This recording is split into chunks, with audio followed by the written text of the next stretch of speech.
Mes chers amis partisans de Kamala, les partisans de Harris, j'aimerais partager quelques mots personnels du fond de mon cœur. Les mots du cœur entrent dans le cœur. Et j'espère qu'ils entreront dans vos cœurs depuis les profondeurs du mien. La perte est une chose difficile.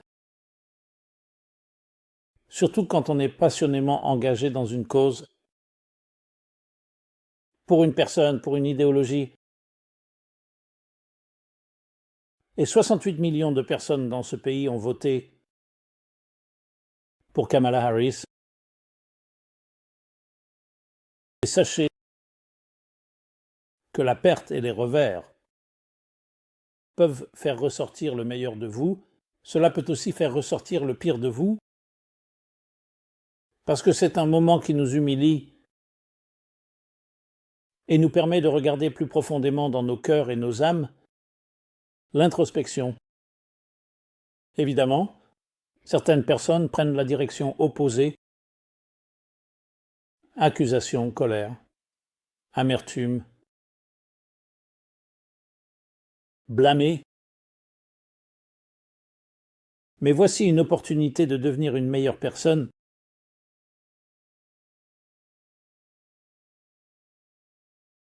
Regardez la situation, même si c'était une perte dévastatrice, et pourtant devenir quelqu'un de plus fort. Et regardez les opportunités qui se présentent à vous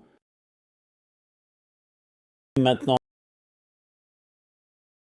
Parce que, souvenez-vous, nous ne contrôlons pas les circonstances, mais nous contrôlons comment nous les gérons. Nous contrôlons notre attitude. C'est un moment pour aller au-delà de la politique, au-delà des partisaneries, au-delà des camps.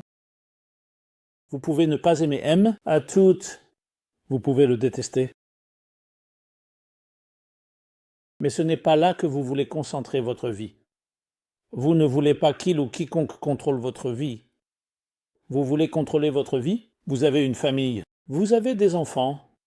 Si vous êtes célibataire, vous avez votre vie sociale. Il est temps de diversifier et de regarder quelles sont vos vraies valeurs, quelles sont vos convictions, parce que cela ne peut jamais être vaincu. Et devenir une personne plus grande. Malheureusement, nous vivons à une époque de technologie et de médias. Et je ne veux pas dire que la technologie est une chose triste. La technologie peut être une grande bénédiction, mais elle peut aussi devenir une addiction. Et elle peut devenir une force qui nous inonde de toutes sortes d'autres opinions. Il est temps de prendre du recul. Regardez à l'intérieur de votre propre cœur et âme. Quelles sont vos convictions? En quoi croyez-vous? Et ce n'est pas juste un parti politique ou une politique particulière, économique ou autre. Ceux-ci sont importants dans une certaine mesure. Ce qui est le plus important, c'est l'amour dans votre vie, les valeurs dans votre vie. Les fondamentaux, je les appellerai les valeurs éternelles. C'est le moment. Prenez une feuille de papier et écrivez les 5 choses les plus importantes dans votre vie. Et je veux dire les plus importantes pour lesquelles vous êtes prêt à mourir, je veux dire dans le bon sens. Celles pour lesquelles vous êtes vraiment prêt à vous battre.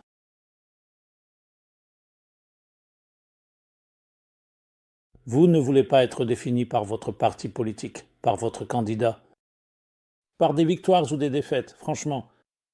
Vous voulez être défini par quelle est votre mission dans ce monde? Pourquoi avez-vous été envoyé ici? Comment pouvez-vous utiliser vos ressources, vos compétences, vos talents, vos opportunités pour apporter plus de lumière dans votre coin du monde? C'est la chose la plus importante.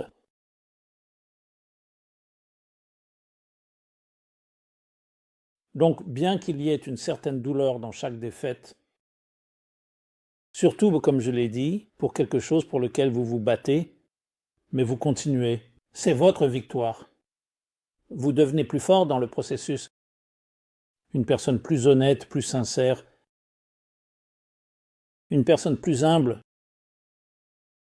Et à long terme, vous regardez en arrière et vous vous demandez Comment ai-je réagi lorsque les choses ne se sont pas passées exactement comme je le voulais? Suis-je devenu une meilleure personne ou suis-je devenu plus amer? Que Dieu vous bénisse. Que Dieu bénisse tous ceux qui ont soutenu avec sincérité Kamala Harris et que Dieu la bénisse pour continuer son voyage et, espérons-le, pouvoir apprendre de ce qu'elle a vécu et rendre son coin du monde meilleur. Merci beaucoup.